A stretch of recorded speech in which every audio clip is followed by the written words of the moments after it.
your administration has rightly invested very heavily in infrastructure, public housing, health, your big four priorities. And as a consequence, there's pressure on the budget, and I think some concerns that Kenya too may be subject to a little bit less growth than investors would like to see. Do you mind sharing your vision for maintaining growth over the next few years? Thank you. I think the first point to note is that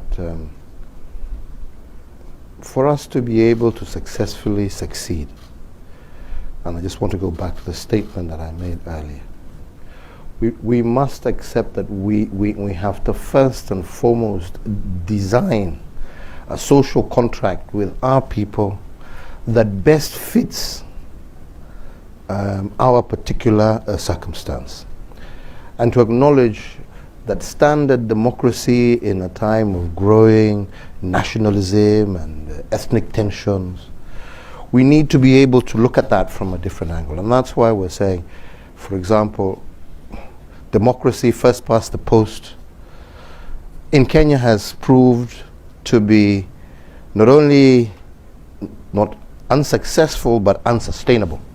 And that is why we're trying to engage each other to see how we can come up with a social contract that always allows for inclusivity, so that there are no groups or regions that feel left out.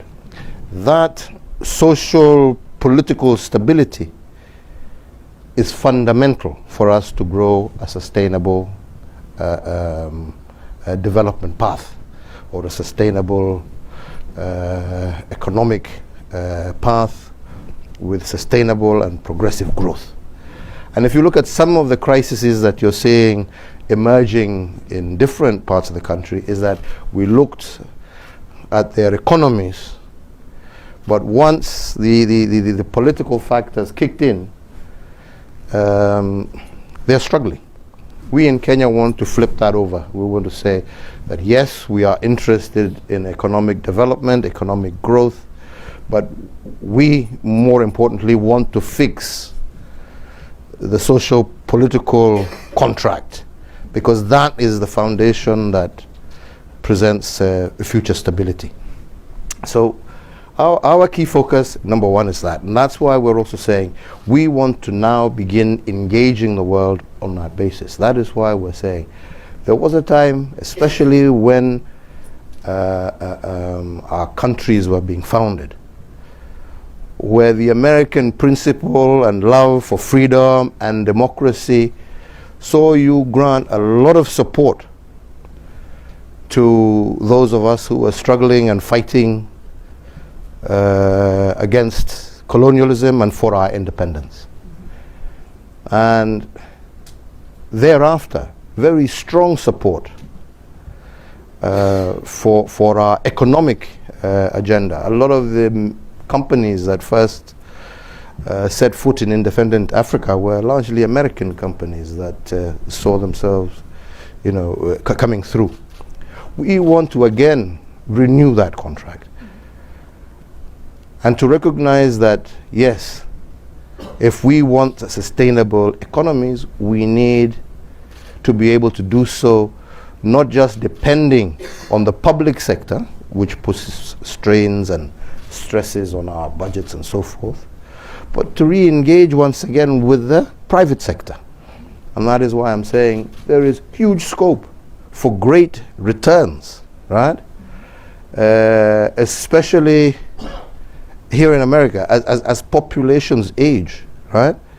You want better returns for your pensions. You want better returns, and there can be no better place for that investment than in Africa.